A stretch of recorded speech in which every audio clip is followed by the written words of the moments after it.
2026 সালের মে মাসের সর্বশেষ আপডেট অনুযায়ী বাংলাদেশ থেকে দক্ষ জনশক্তি বা কর্মী নেওয়ার ক্ষেত্রে কাতার সরকার অত্যন্ত বড় এবং ইতিবাচক একটি সিদ্ধান্ত নিয়েছে। সম্প্রতি ঢাকায় অনুষ্ঠিত বাংলাদেশ ও কাতারের যৌথ কমিটির 7ম বৈঠকে এই ঘোষণা দেওয়া হয়। কাতার স্পষ্ট জানিয়ে দিয়েছে যে তারা এখন আর আগের মতো অদক্ষ শ্রমিক, আনস্কিল্ড লেবার নিতে আগ্রহী নয়, বরং সম্পূর্ণ দক্ষ ও কারিগরিভাবে প্রশিক্ষিত কর্মী নিয়োগে জোর দিচ্ছে। নিচে কাতার প্রবাসী কর্মী, ইমিগ্রেন্ট ওয়ার্কার্স এবং এই নতুন মার্কেট আপডেটের এ টু জেড তথ্য দেওয়া হলো। 1. কাতার মূলত কোন 4টি খাতে কর্মী নিতে চায়? কাতারের শ্রমমন্ত্রী আলী বিন শামিক আল মাররি এবং বাংলাদেশের প্রবাসী কল্যাণ ও বৈদেশিক কর্মসংস্থান মন্ত্রী আরিফুল হক চৌধুরীর মধ্যকার বৈঠকে মূলত 4টি কারিগরি খাতে দক্ষ কর্মী নেওয়ার ব্যাপারে চূড়ান্ত আগ্রহ প্রকাশ করা হয়েছে। ইলেকট্রিশিয়ান, প্লাম্বিং টেকনিশিয়ান,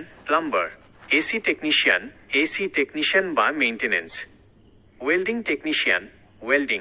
বিশেষ নিয়োগের মাধ্যম কাতার সরকার বাংলাদেশের নির্দিষ্ট 5টি কারিগরি প্রশিক্ষণ কেন্দ্র টিটিসি টেকনিক্যাল ট্রেনিং সেন্টার থেকে সরাসরি এই দক্ষ কর্মীগুলো বাছাই করে নেওয়ার পরিকল্পনা করছে।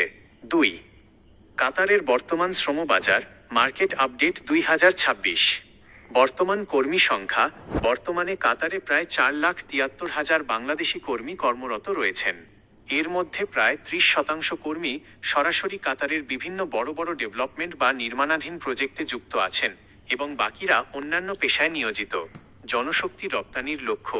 2023 সালে প্রায় 1,07,000 কর্মী বাংলাদেশ থেকে কাতারে গিয়েছিলেন। 2026 সালের এই নতুন চুক্তির ফলে বাংলাদেশ সরকার আশা করছে এই সংখ্যাটি খুব দ্রুতই প্রায় দ্বিগুণে রূপ নেবে। অন্যান্য পেশার সুযোগ। এই 4টি প্রধান কারিগরি খাত ছাড়াও বৈঠকে বাংলাদেশের পক্ষ থেকে কাতারে পর্যাপ্ত পরিমাণে দক্ষ ডাক্তার, ইঞ্জিনিয়ার, নার্স, কেয়ারগিভার, ইমাম এবং মুয়াজ্জিন নেওয়ার জন্য অনুরোধ করা হয়েছে, যা নিয়ে কাতার সরকার ইতিবাচক সাড়া দিয়েছে। 3. কাতার ভিসা ও মেডিকেল সেন্টার নিয়ে নতুন আপডেট। বর্তমানে বাংলাদেশে কাতারের মাত্র একটি ভিসা ও মেডিকেল সেন্টার ঢাকায় রয়েছে। এর ফলে ঢাকার বাইরে থেকে আসা কর্মীদের মেডিকেল চেকআপ ও ভিসা প্রসেসিংয়ের জন্য অনেক ভোগান্তি পোহাতে হয়। বিভাগীয় শহরে ভিসা সেন্টার। বৈঠকে বাংলাদেশের পক্ষ থেকে দেশের 8টি বিভাগীয় শহরে কাতারের ভিসা ও মেডিকেল সেন্টার স্থাপন করার জোর দাবি জানানো হয়েছে। অগ্রগতি। কাতারের শ্রমমন্ত্রী আশ্বস্ত করেছেন যে কর্মী হয়রানি ও ভোগান্তি কমাতে তিনি ব্যক্তিগতভাবে কাতারের স্বরাষ্ট্রমন্ত্রীকে ইন্টেরিয়র মিনিস্টার বাংলাদেশে ভিসা সেন্টারের সংখ্যা বাড়ানোর জন্য অনুরোধ করবেন। 4. আগ্রহী কর্মীদের জন্য পরামর্শ।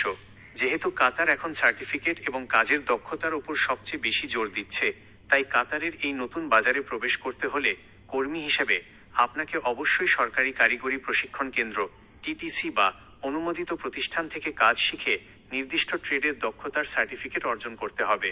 দালালের মাধ্যমে অদক্ষ হিসেবে অতিরিক্ত টাকা দিয়ে কাতার যাওয়ার চেষ্টা করলে এখন ভিসা পাওয়া বা ভালো বেতনের কাজ পাওয়ার সুযোগ খুবই সীমিত।